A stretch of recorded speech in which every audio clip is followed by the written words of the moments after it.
Hello guys. Ito malunggay. Gusto niyo ba malaman kung paano maghimay ng malunggay? Ito lang yun guys, oh, isa-isahin mo lang. To, ganito.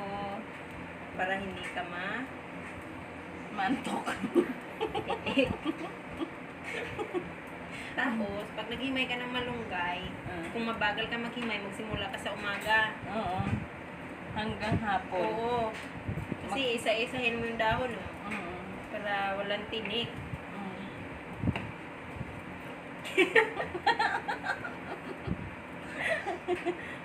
Tapos, Sa hapunan nyo na lang kakainin yung pag may malunggay kayo kasi mabagal